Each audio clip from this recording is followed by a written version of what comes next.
safiirka Somaliland u fadhiya dalkani Kenya Cabdillaahi Cabdi Cali oo loo yaqaan Cabdillaahi Dakar ayaa xilalka gudoomiyenimo ee jaaliyadda Somaliland ee dalka Kenya uu kala wareejiyay gudoomiyihii hore ee jaaliyadda Somaliland Saciid Cabdiraxmaan Aadan iyo gudoomiye ku-xigeenkiisii Saciid Dubad Cali kadib markii gudoomiyihii hore ee jaaliyadda Somaliland Saciid Cabdiraxmaan Aadan ay la soo dirseen hawlo shaqo isaga u gaar ah oo arkay inaanu isku wadi karin hawlahaasi shaqo iyo xilka jaaliyadda xilka gudoomiyenimada ku wareejiyay Saciid Dubad Cali horena uu ahaa gudoomiye ku-xigeenka jaaliyadda Somaliland ee dalka Kenya kulankaasoo ay ka soo qayb galeen qaar ka mid ah culimaadudiinta siyaasiyiinta waxgaradka iyo qaar ka mid ah howlwadeennada jaaliyadda Somaliland ee dalka Kenya ayaa ahaa mid lagaga hadlay hawlo dhowr oo ay ka mid yihiin sidii gacan looga geysan lahaa abaaraha baasan ee ka jira qaar ka mid ah gobolada geyiga Somaliland waxaana sidoo kale kulankaasi loogu mahadnaqay madaxweynaha jamhuuriyadda Somaliland Axmed Maxamed Maxamuud Siiraayo muddadii bisha ahayd uu dib u dhigay diiwaangelintii ka socotay dhammaan geyiga Somaliland waxaana ugu horreyn halkaasi ka hadlay Yaasiin Abukar iyo sidoo kale suldaanka jaaliyadda Somaliland ee dalka Kenya Xasan Ibrahim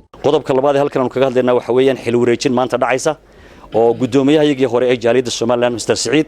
uu ku wareejinayo ku-xigeenkiisii waan meel fogba ka tagin waxaanu doonaynaa inaan xukuumadda iyo madaxweynaha iyo labada gole ee baarlamaanka iyo golaha guurtida saddexda xusbi qaranba yaani aanu ku taakiidno ama aanu support ku siino dib u dhigistii loo dhigay diiwaangelintii codbixiyayaasha muddada bisha ah iyadoo loo nasteexaynayo ummadda baahan ee jilicsan maanta dalkeenii ku nool waanu ognahay dadka in abaaro badan iyo waxyaalo ka dhacay waanu ognahay maanta waanu ka dheregsanahay hawshoodiina waanu ku jiraa marka ilaahay waxaanu ugu baryanaa raxmadda daaday dadkii waanu maqalay in dad badan uu ku dhintay raxmaduna ay daaday dadka ku dhintay waanu tacsiyeynaa waxaana halkaasi hadalka ka sii amba qaaday labada gudoomiye xilalka isku wareejinayay Saciid Cabdiraxmaan Aadan iyo Saciid Dubad Cali iyo guud ahaanba kulankaasi oo hadalka uu soo gunaanaday safiirka Somaliland u fadhiya dalka Kenya Cabdillaahi Cabdi Cali Cabdillaahi Dakar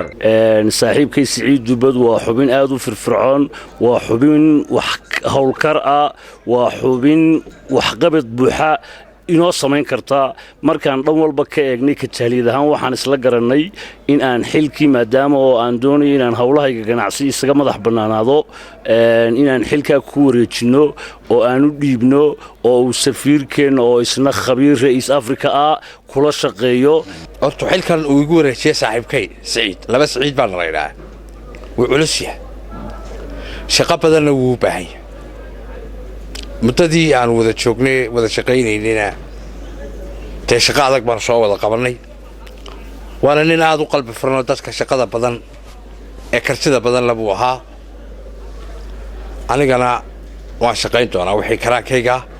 hawlo badan baa yaala hawlahaana waan u bareerayaa insha Allah ilaahayna way fududeynayaa saaxiibkay iyo safiirkuna way gala shaqaynayaan haddii ilaahay ka dhigo